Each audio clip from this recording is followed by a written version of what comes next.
So hey everybody, this is AK from AK CBSE learning platform. आप सभी का दोस्त। तो दोस्तों, आज के इस वीडियो में हम लोग शुरू करने वाले हमारे क्लास 11th का चैप्टर नंबर 1 जो है लिविंग वर्ल्ड।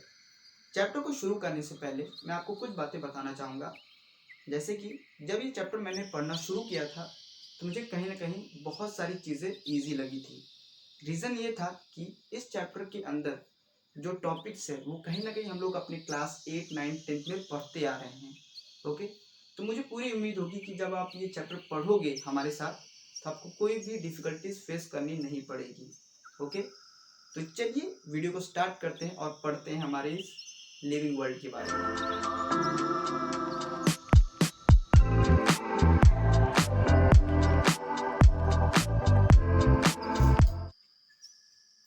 जैसे कि चैप्टर का नाम है लिविंग वर्ल्ड, इससे हमें ये पता चलता है कि कहीं ना कहीं हम लोग अपने ऑर्गेनिज्म, सराउंडिंग, एटमॉस्फेयर, नेचर, इन सब के बारे में पढ़ने वाले हैं।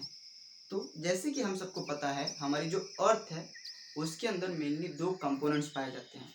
सबसे पहला है बायोटिक कंपोनेंट्स और दूसरा है अबायोटिक कंपोनेंट्स। बायोटिक कंपोनेंट्स का मतलब होता है लिविंग थिंग्स और अबायोटिक कंपोनेंट्स का मतलब होता है नॉन लिविंग थिंग्स। ओके, तो जैसे कि कोई पर्टिकुलर ऑर्गेनिज्म है, अब मैं उसे कैसे डिफाइन करूं कि वो बायोटिक कंपोनेंट्स के अंदर आएगा कि अबायोटिक कंपोनेंट्स के अंदर आएगा, मतलब वो लिविंग थिंग्स के अंदर आएगा कि नॉन लिविंग थिंग्स के अंदर आएगा। अब इन्हीं सबको डिफाइन करने के लिए हमारे जो साइंटिस्ट हैं उन्होंने कुछ प्रिंसिपल्स बनाए। क्या थे? बेसिक प्रिंसिपल्स ऑफ लाइफ, जिसकी मदद से हम लोग डिफाइन कर सकते हैं, पता कर सकते हैं कि जो भी पर्टिकुलर ऑर्गेनिज्म है वो लिविंग के अंदर आएगा कि नॉन लिविंग थिंग्स के अंदर आएगा। सबसे पहला जो प्रिंसिपल है वो है मेटाबॉलिज्म, कैटाबॉलिज्म और एनाबॉलिज्म। इन तीनों के मतलब है जो हमारी लाइफ है या जो भी कोई पर्टिकुलर ऑर्गेनिज्म है उसको अपनी लाइफ को कंटिन्यू करने के लिए कुछ ना कुछ एनर्जी की ज़रूरत पड़ेगी। अब एनर्जी के लिए उसे कुछ ना कुछ खाने की ज़रूरत पड़ेगी।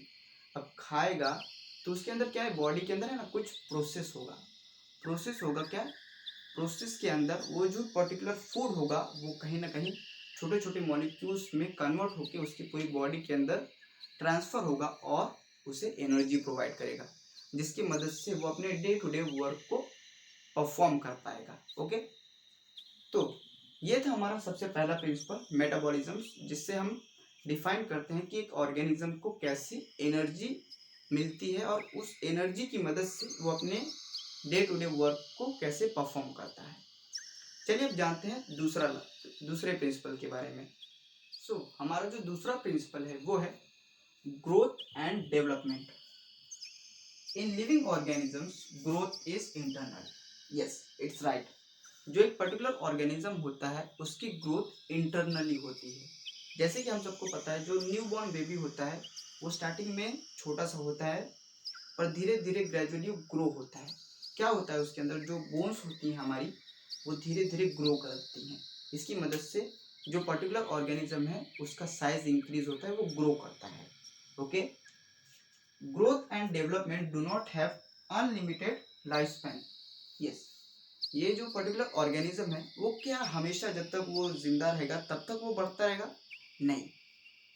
जो भी पर्टिकुलर ऑर्गेनिज्म है एक पर्टिकुलर टाइम पीरियड के बाद उसकी जो ग्रोथ है वो रुक जाएगी। जैसे कि बीइंग एन ह्यूमन बीइंग, हम सभी को पता है जो मेनली बॉयज़ और गर्ल्स होते हैं, बॉयज़ की हाइट मिनिमम 16-17 के बाद स्टॉप हो जाती है, मतलब हाइट आगे ग्रो नहीं करती है। और गर्ल्स के कंपैरिजन में मेनली 16-17 के आसपास उनकी हाइट स्टॉप हो जाती है, उसके बाद वो ग्रो नहीं करते हैं।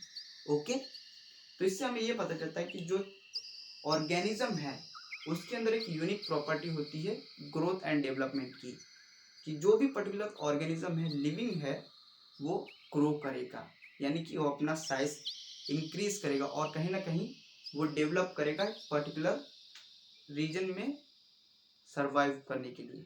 ओके, हमारा जो थर्ड प्रिंसिपल है वो है रिप्रोडक्शन। रिप्रोडक्शन का मतलब है the process of producing young one is known as reproduction.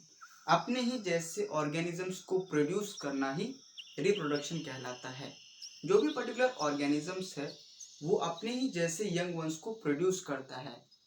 उनके ये प्रोड्यूस करने या इस प्रोसेस को करना बहुत ज़्यादा ज़रूरी है, क्योंकि इस प्रोसेस की मदद से जो कंटिन्यूटी है ऑफ लाइफ स्पैन वो इंक्रीज होती है। आप लोग समझिए कि कोई पर्टिकुलर ऑर्गेनिज्म है, जैसे कि रैट है, अगर वो रिप्रोडक्शन प्रोसेस बंद कर दे तो क्या होगा, धीरे धीरे जो उनकी जनरेशन है वो ख़त्म हो जाएगी। फिर उसके बाद हमें अपने इस अर्थ पे रैट्स देखने नहीं मिलेंगे। सेम कंडीशन ह्यूमन बीइंग्स के साथ भी होगी। अगर ह्यूमन बीइंग्स ने डिसाइड किया कि आगे वो रिप्रोड्यूस नहीं करेंगे तो धीरे धीरे धीरे धीरे उनका जो लाइफ स्पैन है वो ख़त्म हो जाएगा। तो इसीलिए for the life of the continue on the earth organisms reproduction is necessary. Yes, अगर अपनी लाइफ को आगे कंटिन्यू करना है तो रिप्रोडक्शन प्रोसेस करना बहुत ज़रूरी है। ओके, हमारा जो फोर्थ प्रिंसिपल है वो है response to stimulus. Any living being response to the change that take place in the surrounding. This is an unique property of living beings. Yes, जो भी पर्टिकुलर ऑर्गेनिज्म है वो अपने सराउंडिंग में जो भी चेंजेस होते हैं उन्हें बहुत जल्दी अडेप्ट कर लेता है, उसके अंदर बहुत जल्दी घुल मिल जाता है। और कहीं ना कहीं एक बहुत ही ये यूनिक प्रॉपर्टी है ऑर्गेनिज्म की। वो किसी भी पर्टिकुलर सिचुएशन के अंदर, चाहे हॉट हो, कोल्ड हो या कुछ भी हो, उसके अंदर अपने आप को अडेप्ट कर लेता है, उसी हिसाब से अपने आप को चेंज कर लेता है। और यही सबसे बड़ी खूबी है लिविंग ऑर्गेनिज्म की। Last but not the least, हमारा जो फिफ्थ प्रिंसिपल है वो है death. As the body loses it capacity to perform metabolism the organism dies. एक वक्त के बाद जब ऑर्गेनिजम्स के जो बॉडी पार्ट्स हैं वो उसका साथ छोड़ने लगते हैं, यानी कि वो कमज़ोर होने लगते हैं, वो अच्छे से परफॉर्म नहीं कर पाते हैं अपनी एक्टिविटीज़ को, और एक वक्त आता है जब ऑर्गेनिज्म मर जाता है। और शायद इसीलिए श्री कृष्ण ने कहा है, जो भी मनुष्य इस धरती पे जन्म लेता है उससे एक दिन इस धरती को छोड़ के जाना पड़ता है।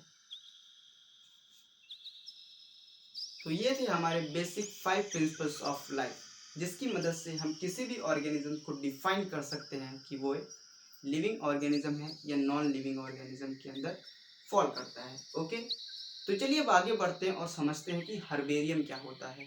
तो चलिए अब पढ़ते हैं हर्बेरियम के बारे में। बेसिकली हर्बेरियम एक ऐसा मेथड है जिसकी मदद से जो भी पर्टिकुलर प्लांट है उसको प्रिवेंट किया जा सके। कैसे?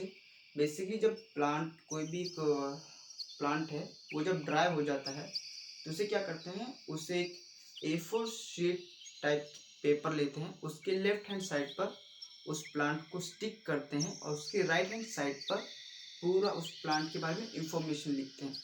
इसकी मदद से जब भी साइंटिस्ट को ज़रूरत पड़ती है उस पर्टिकुलर प्लांट के बारे में इंफॉर्मेशन लेने की, तो डायरेक्टली उस पेपर की मदद से उस प्लांट के बारे में जान सकते हैं, और इसी को कहा जाता है हर्बेरियम। इसकी सबसे पहले जो ये हर्बेरियम है उसे यूज़ किया था एक साइंटिस्ट थे जिनका नाम है लुका गेनिन। इन्होंने सबसे पहले इस हर्बेरियम टर्म का यूज़ किया था।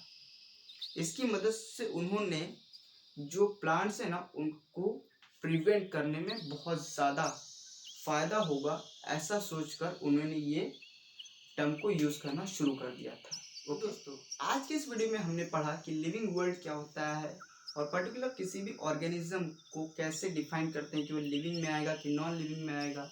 साथ ही में हमने हमारा जो फर्स्ट टॉपिक था बेसिक प्रिंसिपल्स ऑफ लाइफ उसे भी कवर किया, और दूसरा जो टॉपिक था हर्बेरियम उसे भी सक्सेसफुली कंप्लीट कर लिया है। अब आगे जो टॉपिक्स बचे जैसे कि बोटेनिकल गार्डन्स हो गए, जूलॉजिकल पार्क्स हो गए, म्यूजियम, ये सब हम अपने नेक्स्ट वीडियो में कवर करेंगे और पूरा चैप्टर वहीं पे ख़त्म कर देंगे। होप आप लोगों को ये वीडियो पसंद आया होगा।